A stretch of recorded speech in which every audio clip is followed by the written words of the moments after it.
Yo le question benyama beaucoup. C'est ça. Gousman ba wala masukuru. Ini ma mon be ko sukuru.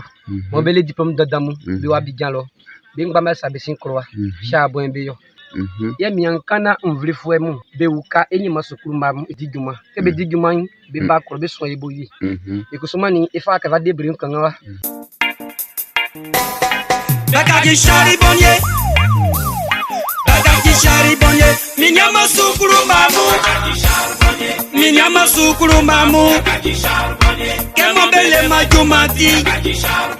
Kemo benyama uka fwe. Bele diplomu. Benyama uka fwe.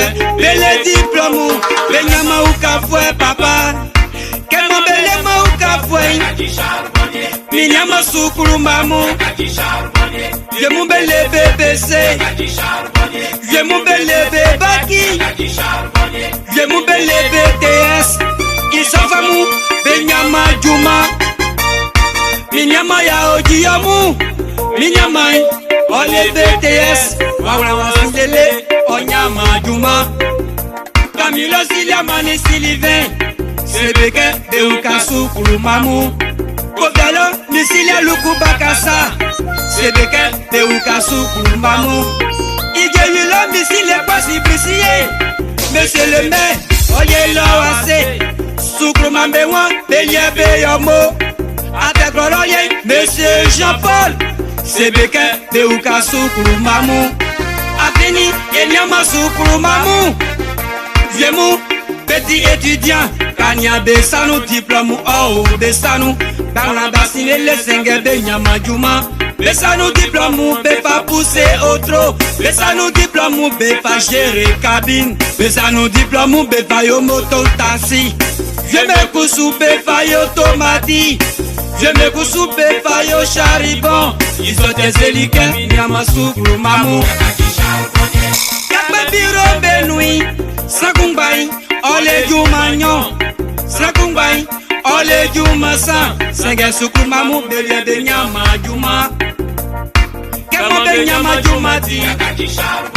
Wani yo wi kulumba mo. Okuruma ke ikulumba odi juma. Nyama sukuru mamu bele ba fengoko. Araja lo misila usu jano. Baba yaki pata be mami. Tumodi lo no ali kofi kona e. Misi yakyo pata beke.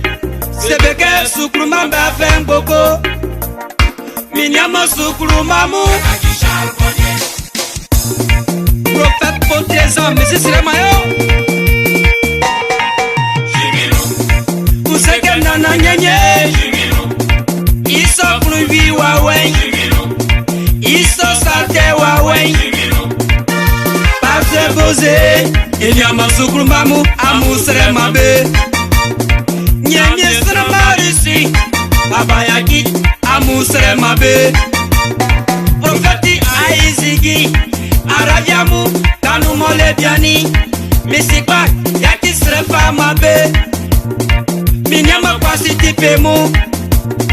Minyama jasire mo play. Useke nana nyenye. Iso kruvi wawe. Useke nana nyenye. Bewaye mako la joie. Dike kebe, dike kofai. Demayo.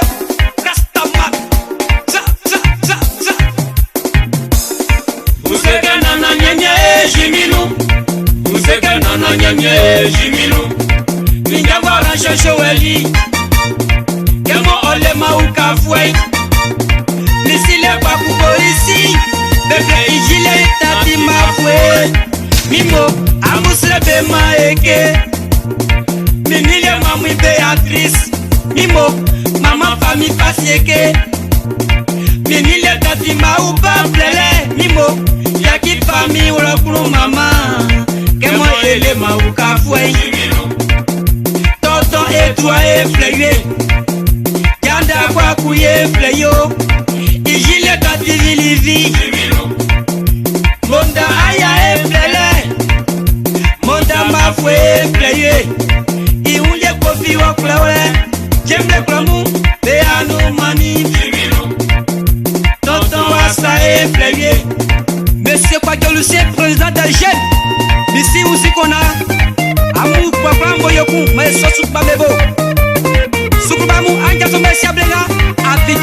moulier. Nane crack ramla. Guamali. Ça, toupé. Mais sauter. Toto Daniel de Blonou. Misikla.